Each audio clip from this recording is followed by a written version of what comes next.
O Olavo de Carvalho jogou no Facebook esses dias um texto chamado Por que não sou evangélico? O texto gerou algum burburinho, principalmente entre os seguidores evangélicos do Olavo de Carvalho, que pediram muito para que nós respondêssemos o texto dele. E faz sentido isso, porque o Olavo postou dizendo, em vez de ficar me xingando ou desconversando, juntem 1000 teólogos evangélicos e refutem se puderem. Pro Olavo ter a força moral de dizer juntem 1000 teólogos evangélicos e refutem se puderem, ele tá dizendo que o seu texto teria um nível de argumentação tal que 1000 teólogos evangélicos teriam a sua capacidade de refutação ao texto em dúvida. Você junta 1000 teólogos evangélicos e esses 1000 teólogos se colocam em uma força coordenada para refutar o texto do Olavo. Isso é uma questão colocada em dúvida, se puderem. Então é de se esperar que o texto do Olavo tenha um nível de eficácia argumentativa realmente impressionante. E talvez tenha, por que não? Vamos dar uma olhada então no texto do Olavo de Carvalho e ver o que é que ele tem a dizer a respeito de por que é que ele não é evangélico. O texto do Olavo é relativamente curto e tem 4 pontos. Ele começa, antes dos pontos dele, dizendo o seguinte: não sou autoridade em nenhuma matéria de teologia, como alegam selos, tantos que vêm usurpar o espaço no meu Facebook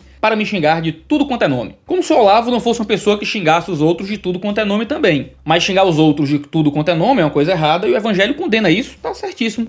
Achar isso uma coisa ruim. Mas uma coisa que sei fazer é ler. Excelente. Ler e compreender, ótimo.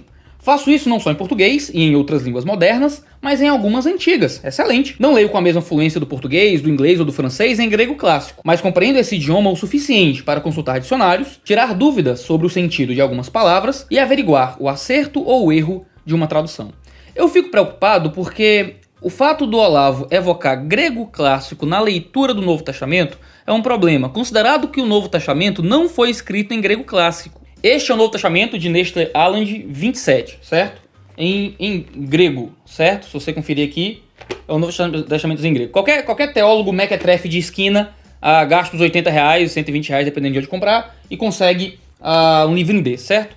Isto não foi escrito em grego clássico, certo? Isso foi escrito em grego koiné. Existem cursos de grego koiné, assim como existem cursos de grego clássico. O grego koiné é um tipo diferente de grego do grego clássico, que tem algumas regras um pouco diferentes e usos diferentes. O grego koiné é o grego vulgar. Mas o fato do Olavo evocar o grego clássico sem evocar o grego koiné, se referindo diretamente à leitura do Novo Testamento, talvez signifique que ele não tem tanta familiaridade assim com a exegese do Novo Testamento. Eu vou até deixar essa imagem em tela aqui para vocês darem uma olhada. A principal diferença entre o grego clássico e o grego koiné está no fato de que eles são gregos de períodos diferentes da história. O Olavo comete um erro que é muito comum, mas que você geralmente aprende a não cometê-lo no começo do estudo do grego, que é a famosa falácia diacrônica, quando a língua geralmente é analisada de forma sincrônica. Mesmo o grego clássico e o grego koiné sendo basicamente a mesma língua, são línguas de períodos muito diferentes. O estudo sincrônico da língua é o estudo que o observa todo ao mesmo tempo, enquanto o diacrônico vê as ocorrências que acontecem através do tempo. O grego do período helenístico é um, e o do período clássico é outro. Estudar o grego helenístico com base no grego clássico é um erro crasso. Se você quer entender como a linguagem é usada para os leitores de uma época específica, você não pode fazer esse tipo de coisa. Conhecer um grego não implica conhecer o outro. Ele diz que tem a capacidade de consultar dicionários para tirar dúvidas sobre o sentido de alguma palavra, mas isso não é o suficiente para você averiguar acerto e erro de tradução, certo? Você tem que estar muito ancorado em muitas outras coisas se você está preocupado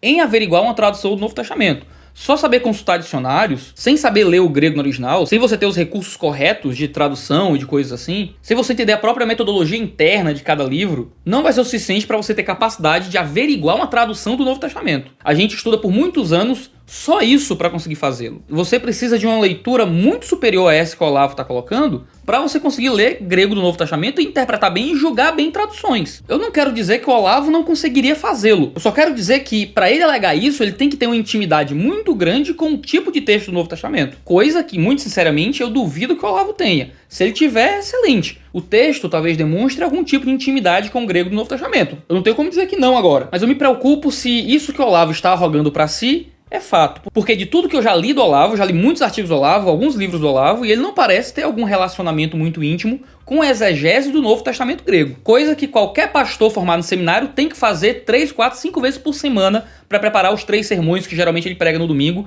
traduzindo grego diariamente do Novo Testamento. No seminário a gente todos os dias tem que traduzir do grego, certo? Todos os dias a gente faz traduções do grego do Novo Testamento. Então é uma coisa que eu acho que o Olavo não faz. Como ele está colocando em dúvida a perícia de 1000 teólogos e refutá-lo, eu acho que essa é uma declaração um pouco temerária que o Olavo está fazendo. Mas tudo bem, essa ainda é a introdução do texto. Ah, Iago, você está chamando atenção para um ponto que não é central. Não é central, mas ele diz assim, é com base nisso que asseguro. É com base nessa capacidade que ele tem de traduzir coisas do grego. Excelente. Então vamos ver como é que essa capacidade de traduzir do grego dá base para ele assegurar as 4 coisas que vêm diante. Primeiro, em parte nenhuma do Evangelho, nosso Senhor diz que ler a Bíblia, ou mesmo acreditar nela, vai nos salvar. Não há ali sequer uma frase, um trechinho, uma palavra em que ele nos recomende a leitura do grande livro. Primeiro que a gente tem um problema aqui. O primeiro problema é de anacronismo, certo? Claro que o Novo Testamento não ia nos ordenar ler o Novo Testamento. Uma vez que o Novo Testamento está em formação, é pouco provável que o Novo Testamento nos ordene lê-lo quando ele ainda não está composto. Agora, você encontra muitos mandamentos na Escritura que ordenavam 2 coisas.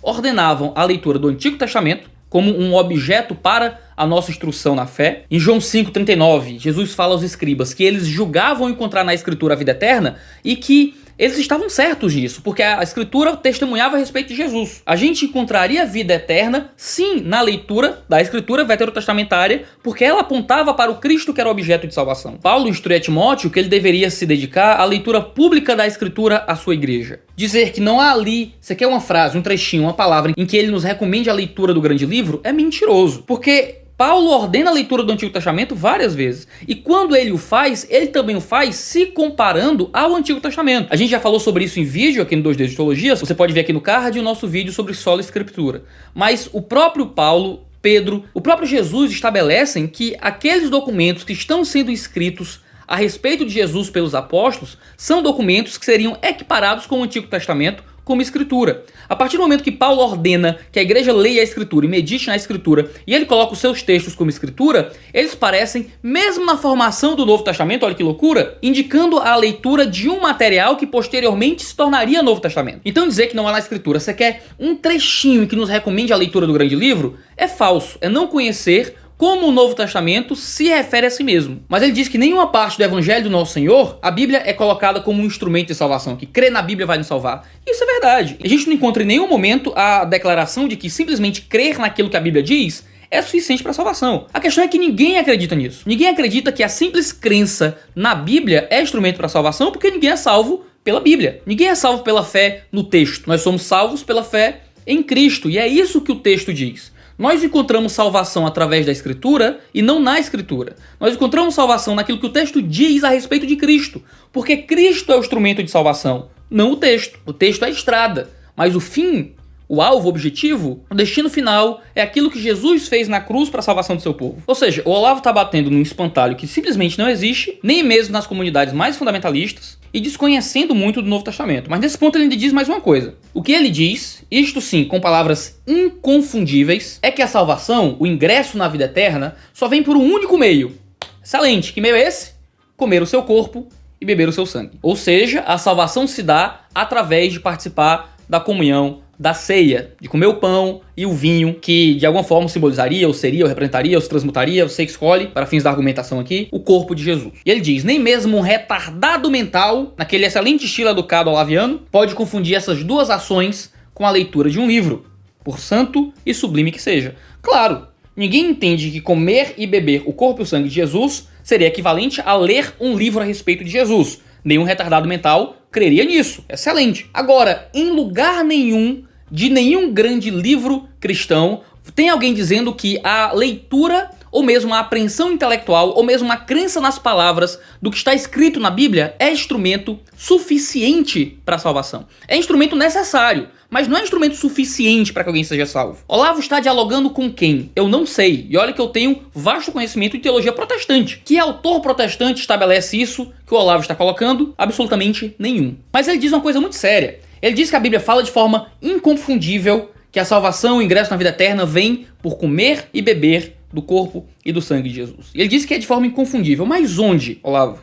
Onde a Bíblia diz isso? Você cita uns textos aqui mais à frente, mas você está estabelecendo um argumento que não tem base textual. Onde a Bíblia diz isso? Perceba, você não está dizendo que a tradição da patrística, ou a tradição do catolicismo diz isso. Você está dizendo que a Bíblia diz isso. A pergunta é onde? Em lugar nenhum, participar da mesa do Senhor é instrumento suficiente para a salvação. Até porque em 1 Coríntios 11, Paulo diz que mesmo participando da mesa, quando nós o fazemos de uma forma pecaminosa, nós estamos comendo e bebendo para nossa própria condenação. Nós estamos comendo e bebendo para nossa morte espiritual. Ou seja, você pode participar da ceia, mas aquilo que você está fazendo é ceia de forma física, mas acaba não o sendo de fato no nível espiritual do relacionamento com Cristo. Ora, se você pode participar da ceia, comer do pão, beber do vinho e fazer isso ser para a sua condenação, como é que essa é a única condição para a salvação? Você precisa, ou seja, de alguma coisa anterior a participar da mesa para então encontrar a salvação. Paulo está dizendo que você pode comer o pão, beber o vinho e ainda assim ir para o inferno. Não por uma condição intrínseca do pão ou do vinho.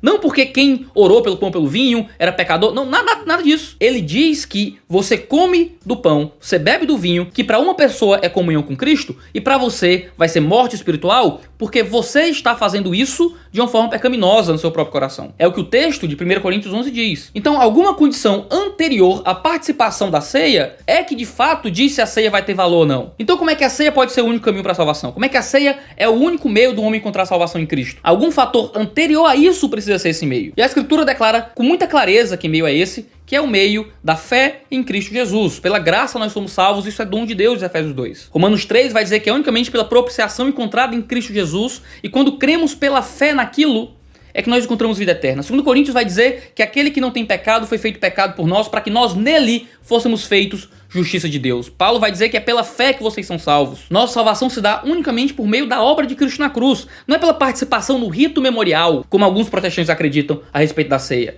mas é na participação daquilo que Jesus fez na cruz pela fé. O Olavo não fala isso no seu texto, mas muitos católicos usam João 6 como um argumento para a salvação pela Eucaristia. Quando a partir do verso 50, Jesus começa a falar que aquele que comer de sua carne e beber de seu sangue será salvo. Como diz, por exemplo, no verso 54, quem come a minha carne e bebe o meu sangue tem a vida eterna, e eu o ressuscitarei no último dia. O problema é que a ceia faz referência a João 6, não o contrário. Jesus não está falando sobre a Eucaristia em João 6, porque a Eucaristia ainda nem existia de fato. Ela só aparece às vésperas de sua morte, como uma modificação do ritual da Páscoa. A Eucaristia simboliza justamente o ato de comer de Jesus e de beber de Jesus, que é aquilo que é dito em João 6. Não um ato de se alimentar fisicamente, mas um ato de receber a Cristo como Salvador. É por isso que no verso 58, Jesus pode dizer que ele é o pão que desceu do céu. Jesus não é de fato um pão. E o pão que nós comemos na Eucaristia não é um pão que desce do alto das nuvens. É uma linguagem metafórica. Jesus se diz como um pão que desceu do céu. E nós comemos dele como se comêssemos um pão. Essa imagem de comermos dele e bebermos dele é a imagem que é evocada na Eucaristia. E é um absurdo achar que Jesus está falando diretamente sobre o ato de comer da ceia aqui em João 6. É interessante que mais à frente o Olavo vai citar o Evangelho de Lucas. E é nesse evangelho que diz que Judas fazia parte da Eucaristia. Ele participou da ceia, ele comeu do pão e do vinho tanto quanto os outros apóstolos. Dessa forma, teoricamente, aquele que traiu Jesus estaria salvo. Mesmo a Bíblia dizendo que era melhor que ele não tivesse nascido por conta de sua condenação ao inferno. Olavo está dizendo coisas que demonstram alguma descompreensão daquilo que o Novo Testamento diz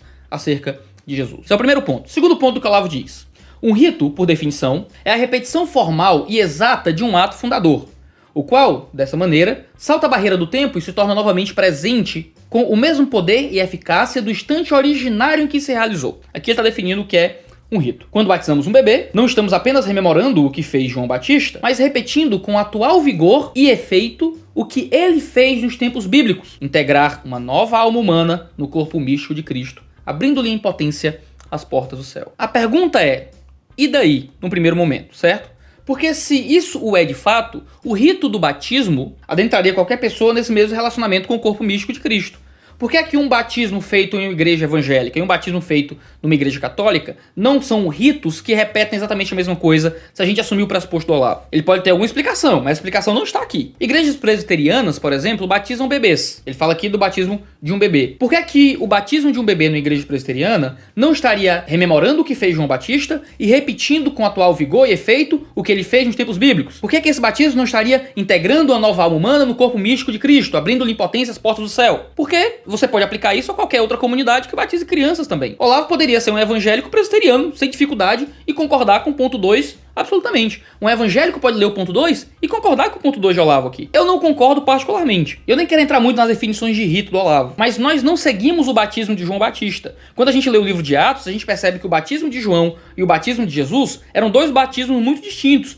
Tanto que algumas pessoas que foram batizadas por João encontraram um novo relacionamento com o Espírito Santo quando eles encontraram os apóstolos. Aquilo que João Batista fazia era diferente daquilo que Jesus Cristo fazia. João Batista estava muito mais próximo de lavagens cerimoniais que aconteciam no judaísmo do que nesse novo símbolo que aparece no batismo de Jesus Cristo, que é muito bem defendido por Paulo como uma morte para a velha vida e uma vivificação em quem é Cristo Jesus. Ou seja, o ponto 2 simplesmente não tem nenhuma relevância como crítica ao pensamento evangélico, como representa um erro de continuidade e descontinuidade entre os ministérios de João Batista e o ministério de Cristo Jesus, que é um padrão para o ministério cristão posterior a ele. Em terceiro lugar, e aqui finalmente Olavo cita algum texto bíblico, ele diz, tanto em Lucas 22:19, quanto em Coríntios 11, 24 a 26, eu não sei qual Coríntios, o primeiro ou o segundo, provavelmente é o primeiro, porque a gente sabe do que ele está falando, Jesus, ao consagrar o pão e o vinho, ordena a seus discípulos, fazei isto em memória de mim. A expressão grega é muito clara. Toito poiete, fazei isto.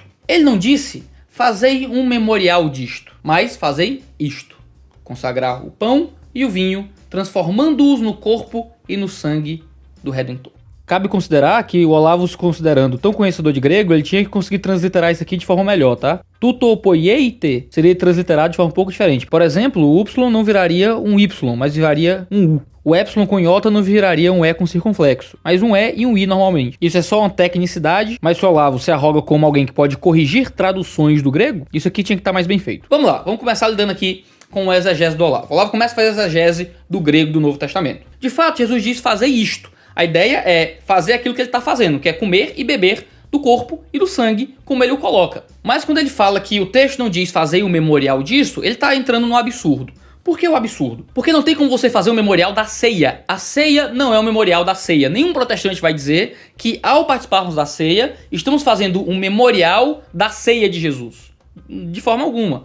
A ceia para Jesus já era um momento de celebração de sua morte e ressurreição. O que ele diz é que o pão representava o seu corpo, que foi partido por nós, o vinho representava o sangue que foi derramado por nós. No período do Novo Testamento, principalmente em Lucas 22, quando Jesus faz aquela ceia e comemora a Páscoa com os discípulos, ele está transformando aquele momento já em um anúncio e algo que era feito em relação ao que aconteceria na cruz. Ele diz então que sempre que comermos e participarmos daquele momento, faríamos isso em memória dele. Fazer isto em memória de mim. Em memória de mim em que sentido? Do corpo partido, do sangue derramado. Ou seja, a ceia seria então, ao fazermos isto, estaríamos fazendo o memorial daquilo que Jesus fez. O quê? A sua morte e a sua ressurreição, o derramamento do seu sangue na nova aliança. Nenhum cristão está fazendo um memorial da ceia, porque se ele dissesse fazer um memorial disso em memória de mim, não faria nenhum sentido rememorar o memorial inicial. Nós participamos do memorial, nós fazemos isto, porque isto já era um memorial,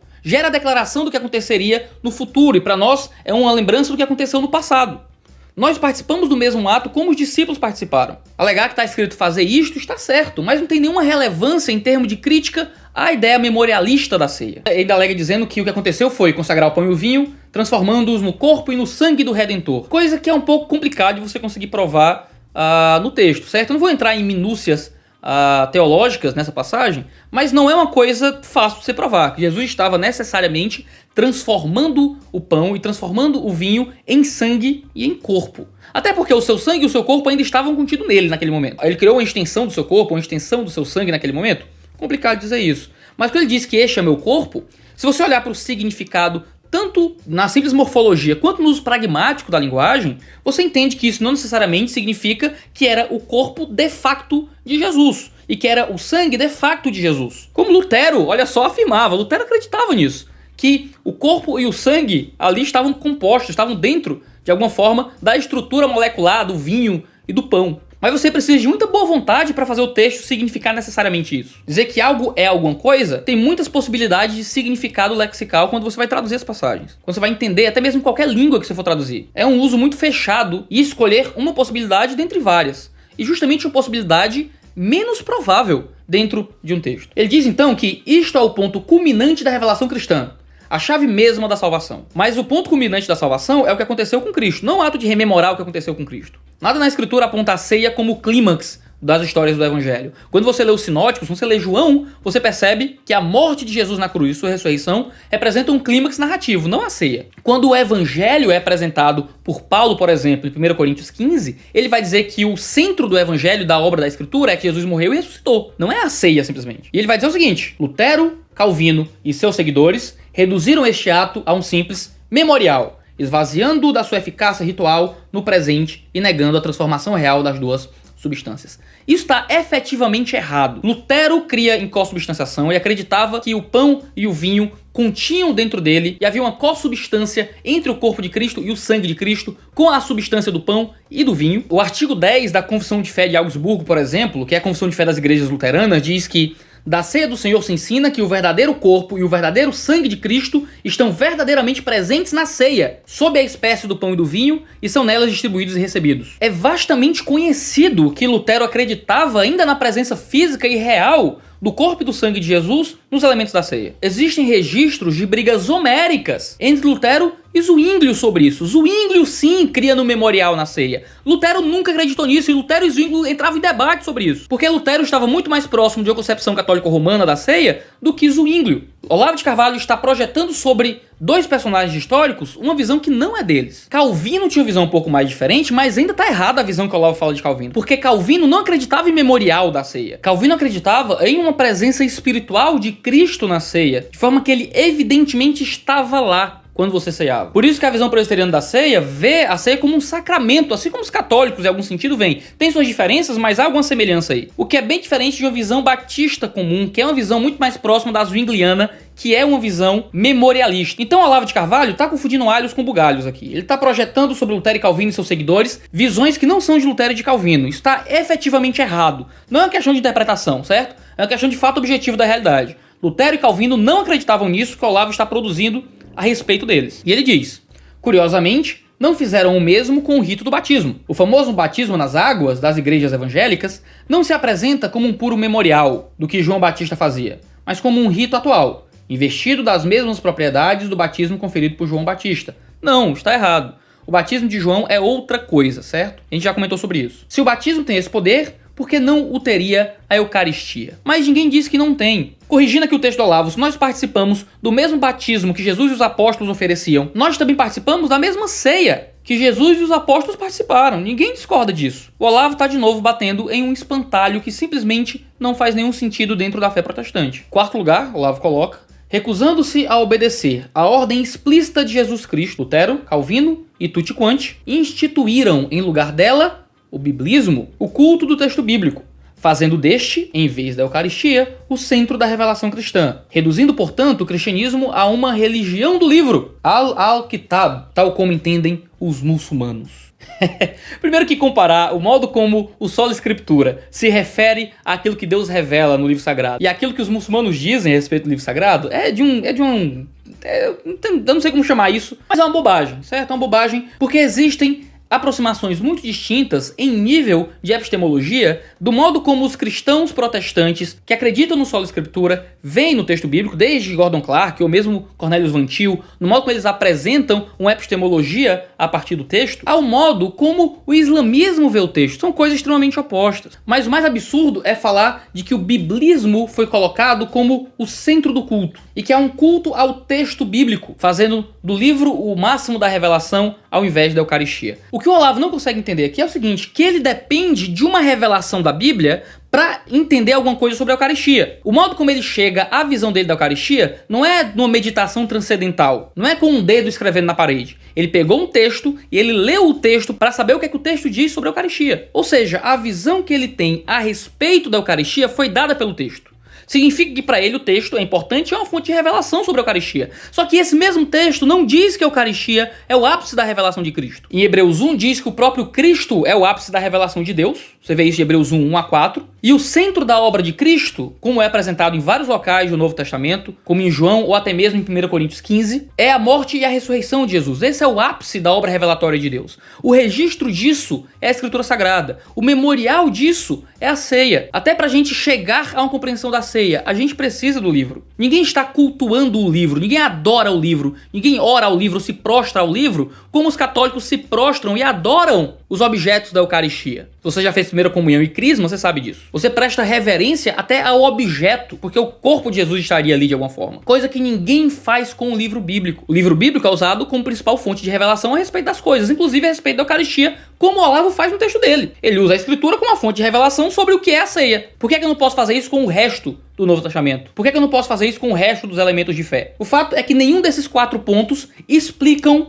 por que Olavo de Carvalho não é protestante, e não são argumentos suficientes para condenar a fé protestante, e nem mesmo tem qualquer relacionamento com alguma visão, com alguma capacidade especial de entender o grego do Novo Testamento. E simplesmente foi um technobubble que o Olavo de Carvalho jogou aí para fazer você acreditar que ele entende alguma coisa de teologia protestante, fato que ele não entende, certo? E ele diz no final: é meu direito e meu dever considerar isto uma heresia, um escárnio e um escândalo, temendo pelo destino eterno de todos os que se deixam enganar por tão grosseira patifaria. É Olavo de Carvalho, mas na verdade a grosseira patifaria não tá na fé protestante, porque você simplesmente não entende a fé protestante, você aparentemente não tem nenhuma intimidade com a fé protestante, e aparentemente você não tem nenhuma intimidade com o livro da fé protestante, que é o Novo Testamento, e a mensagem que nos foi deixada por Jesus. Olavo deve ter seus motivos para não ser evangélico, talvez esses sejam realmente os motivos dele, mas são motivos bem ruins, infelizmente. É estranho que qualquer pessoa se deixe convencer por tão grosseira patifaria. Então é isso, muito obrigado você que nos acompanhou aqui no 2 Dedos de Teologia. Deixe seus comentários aí embaixo o que é que você acha disso tudo. Tenha um respeito pelo Olavo de Carvalho como pensador, mas como teólogo ele está ainda num nível muito primário quando ele vai falar a respeito de coisas de fé, tá bom?